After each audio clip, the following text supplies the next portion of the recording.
If I had to start over as an artist, I would do these 10 things very differently. 20 years ago, I was working in a tiny space as a stay-at-home mom, fitting in art wherever I could. Now I make my living as an artist. I travel and teach internationally. So what actually changed? Here's what actually mattered and what I wish I could tell myself looking back in time 20 years ago. So get started is number one. A lot of people think that there's an incredible amount of preparation that needs to happen, but creativity is something that you have to start just doing. So create, make mistakes, have a stack of studies that aren't finished, because what's going to happen over time is you'll get a stack of paintings that are actually good. Regardless if you show your work or not, you'll have created something that you could be proud of by having a collection of pieces. Okay, number two is to paint more and study smarter. However, conventional wisdom is to paint with intentional practice. I kind of let that rule slide by. So I have decided a long time ago that if I studied with intentional practice, I felt like that was too rigid and constricting for me.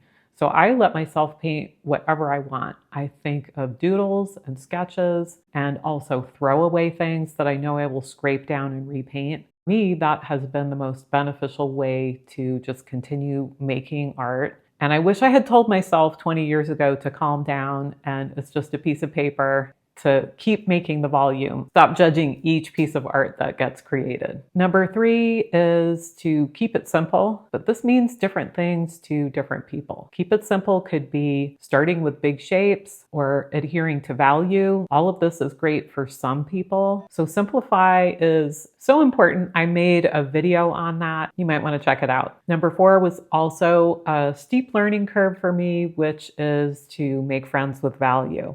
One way that I've done that is I have a value chart always handy, and I'm thinking in terms of light, medium, and dark. Plus, I have tied how to see color into black and white. Check out this color chart example, and you can see the black and white version might kind of surprise you. Color and value are interrelated. Even for beginner artists, start to realize this connection at a very early stage. My How to Paint White videos should simplify some of the mysteries of value and how it's tied to color. And if you do get excited about color, I have another video on my channel about warm and cool shadows. And this is the way that I love to paint, with colorful shadows. So do check that out. Speaking of value, I spend time now organizing my value, whereas before I spent time organizing my color, including my paint colors. I thought that was important. This simple value chart keeps me on track, even when I'm painting my huge paintings on my easel and when I'm working in the field. Here's my palette with a gray version on this side. This is just glass. And then this one is clear. So I like this for mixing light paint because it will look differently on this surface. But value is something that I continue to learn about, and I hope to grow even further with value as an additional skill that I keep building. Number five also goes against conventional wisdom. Sure, I have an amazing studio, and I did build the studio. I feel extremely lucky, but guess what? Your space matters less than you think. It's a big myth that you need a fancy space. Is it wonderful? Absolutely. But my first creations were really in this tiny little studio with no window. This goes back to tip number one, which is to just get started.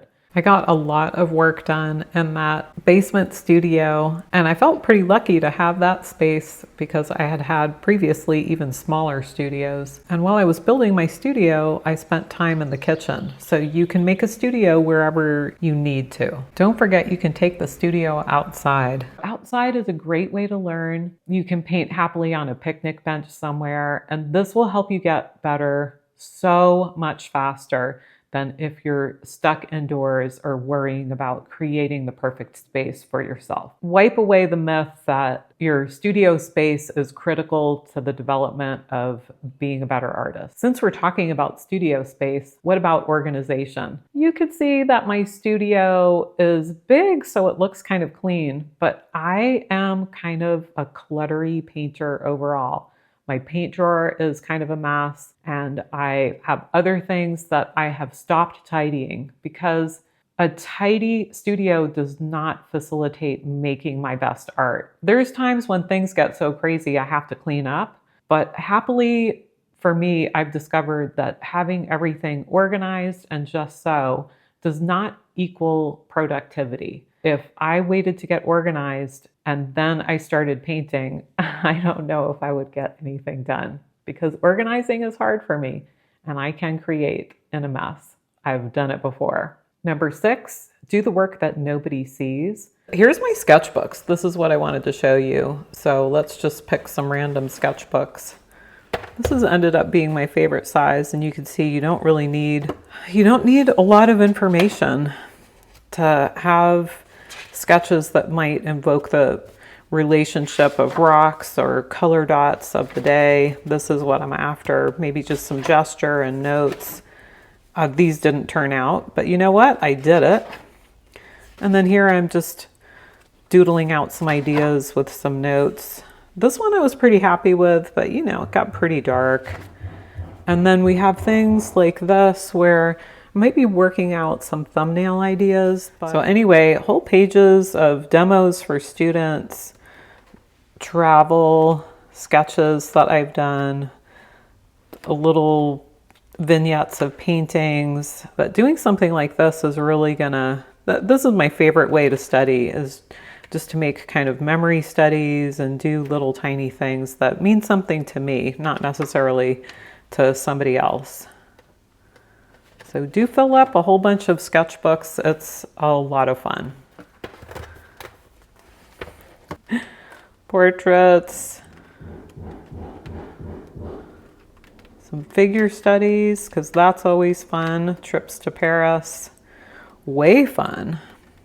I might be able to use that for a gradient of the sky, but I did like the soft colors that were happening in this sketch. I've done loads of bad studies, and surprisingly, sometimes they turn out to be actually okay because I will use the color dots, or there was something about doing the study that means that I found some type of inspiration in that painting.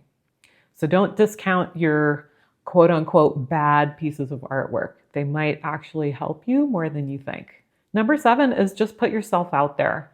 Attend local shows, volunteer, get involved with organizations that are going to be surrounding you with artists and people with similar interests. Plus, you're going to find people to inspire you. And you might find some new collectors while you're at it. And that's great. So let's talk about galleries for putting yourself out there. Do submit to galleries, but know that there's rules and regulations that galleries prefer you to adhere to.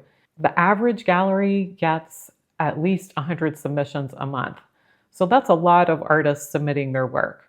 If you do your homework and do your research and do it properly, odds are you're going to get noticed by a gallery and they will respect you for understanding more about the submission process. I've done a video on that here. Don't assume that a gallery is out of your reach. It's better to be prepared, have your body of work ready, and know how the gallery prefers to receive submissions. Number 8 is to find your people. There's a wonderful group of working artists out there. You can make great friends at workshops, attending conventions, and at paintouts. So these are all wonderful ways to get involved in the arts community. And once you have some friends, it's great to hang out and chat and be art nerds together. I have some good friends and they help me get outside my own brain, outside the studio, and into art concepts that I might not have thought of on my own. Number 9 is to be critical of your work in a good way. Learn to edit.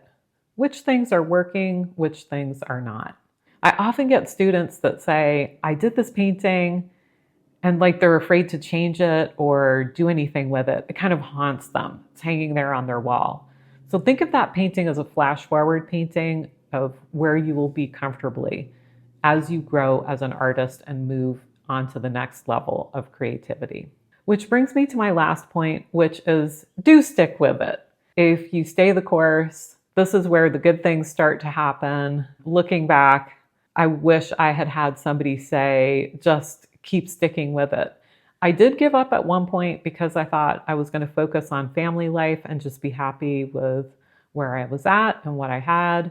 And that was okay for that chapter. But as my kids got older and more self sufficient, I thought, I want to do this for myself. The time is definitely now. Let's go all in. And it was a good move. So you don't need perfect conditions. Just start where you are, learn how you like to work within a space, what things that you like, and find your right people. I'm sure you're going to do your best work yet. I hope these tips helped. Do like and subscribe. It helps my channel grow. Thanks everybody for hanging out today. See you next time.